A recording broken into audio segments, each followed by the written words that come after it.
Hope you're having a great day so far. Today is December 22nd, Tuesday, and on this post I'll be telling you about the overall crypto markets before diving into Stellar and Ripple, XLM, XRP, USD. I'll be sharing with you my bullish and bearish case scenarios for today, as well as the short-term price prediction on this market according to what I'm seeing on the charts.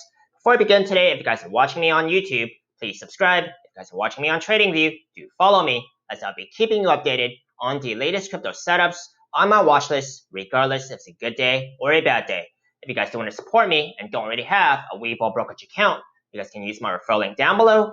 They're still giving away 4 free stocks upon a successful sign up and a qualifying deposit, and I will also receive a referral bonus if you guys sign up under me. Please also read my full disclaimer below. I am not a financial advisor. This is not financial advice. I'm purely sharing my own speculations, opinions on this market. I cannot tell you the future, and you should always do your own due diligence before trading or investing in this market, as it is extremely risky and volatile. If you guys have any questions or comments, please do only leave them in the comment section below, but I will get to them a lot faster that way. Now, see what exactly is going on in the markets first. Most importantly, I do take a look at Bitcoin dominance, which is up over 1% today and above 68% overall. Now, I do see possible bearish divergence on the Bitcoin dominance chart on the 3-day time frame. So I am looking for Bitcoin dominance to trend downwards. That would present better trading opportunities for altcoins. However, that has not been playing out for the past couple of days. So there were very limited trading opportunities for altcoins. Now, all of this will still depend on what Bitcoin price action does. There is possible bearish divergence on the daily time frame on the Bitcoin price action chart. So I'll be looking out very closely for that, because if Bitcoin actually has another pullback, that is bad news, as you guys may have seen for the past day or two. Now let's take a look into XLM first for today. On XLM chart, since the last time I have posted, you guys can actually check my last post on XLM and XRP, where I did mention that the bearish case scenario was if the XLM price action breaks out of that ascending triangle pattern. Well, that has now been broken, and if you guys can actually chart this again, the previously ascending triangle pattern looks something more like this. However, now we do actually see that the price action has broken out of that previous bottom trend line here, and I will have to invalidate that ascending triangle pattern, and it now actually looks more like a symmetrical triangle pattern. So I do think it's very important to continuously charting the price action, because as data comes in, then I can make a more informed decision on what the price action is doing. And in this case, I did have to invalidate that ascending triangle pattern, and now it looks more like a symmetrical triangle pattern. Symmetrical triangle patterns are still continuation patterns, 60% chance of it breaking upwards. However, I am looking at a key support right now, and I just want to note that I also did adjust the Fibonacci retracement levels, because now this looks like the temporary top before anything else happens. It could either be a pullback or a correction downwards. Let's see which one it's going to be. However, I did adjust the Fibonacci retracement levels according to what I just said.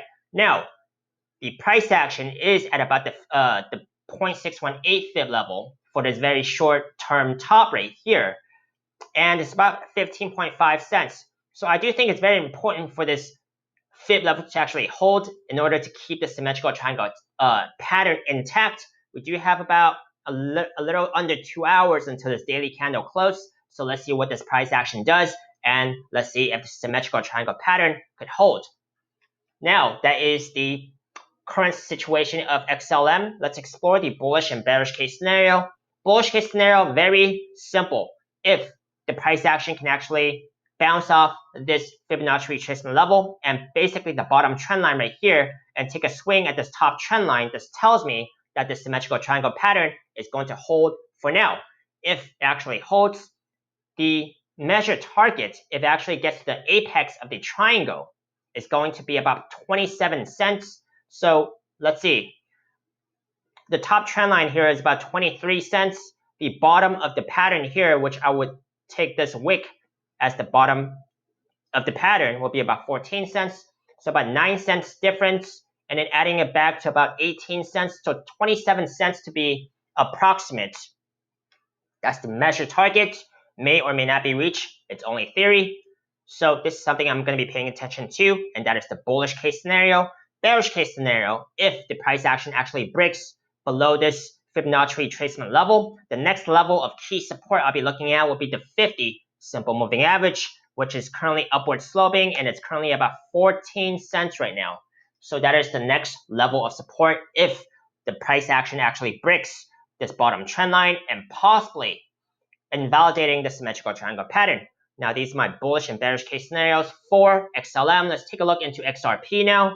On XRP, I did mention that there was a possible breakout of that falling wedge pattern, and I did think it was less likely that it was going to actually break back into that pattern. However, it did.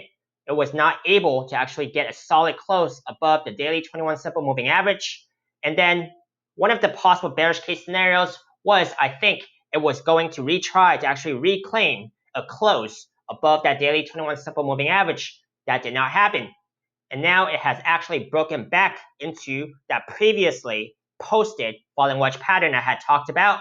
And I had to readjust that pattern along with the Fibonacci retracement levels, because this does actually seem like the temporary top for this price action, even for the near short-term future. Okay, but who knows what will happen? It just does look like a temporary top for now.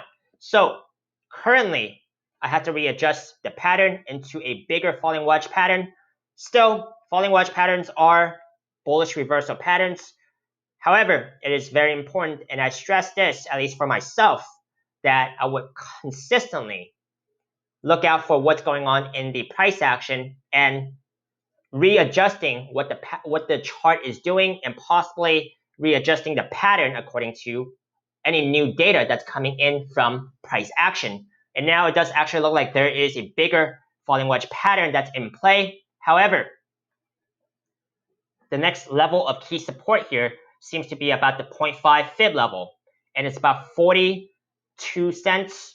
And this is based on the newly adjusted Fibonacci retracement level based on this top right here. Okay, so that is basically what's going on with XRP. If XRP actually breaks out within the next, just to be exact here, let's see, within the next 3-day candle, then the measured target will be about 93 cents. Since now that's conservative measured target too, will be about 93 cents. But I doubt it's going to break out in the next 3-day candle. This actually looks like a more extensive falling wedge pattern instead. So something to be more careful of, because it could continue downwards within this falling wedge pattern, and I might not actually want to place a bet on this as of now. So that's what I'm looking at, and that's my opinion for XRP. Let's take a look into some key support levels that's right underneath the price action right now, which includes the 3-day 21 simple moving average, which has not been tapped since this pump right here. So this is the first time the price action is actually touching the 3-day 21 simple moving average. So the likelihood of actually bouncing off this 21 simple moving average, in my opinion, is pretty good, and possibly taking a swing at this top trend line again. So that is the bullish case scenario for the price action to actually bounce off this 3-day 21 simple moving average. Bearish case scenario, if the price action on the 3-day time frame actually closes below this 3-day 21 simple moving average, that's bad news. I would have to readjust this pattern again, and it could possibly look like a more steeper falling wedge pattern. So these are my updates for XLM and XRPUSD for today. Hope you guys found it helpful. Please give me a thumbs up if you guys did. Let me know agreements, disagreements, feedback. I would love to hear them. Hope you guys manage your risk carefully, and if you guys would like to see any more of my most recently uploaded videos on YouTube, you guys can check out my links up here on YouTube. I'll see you next time.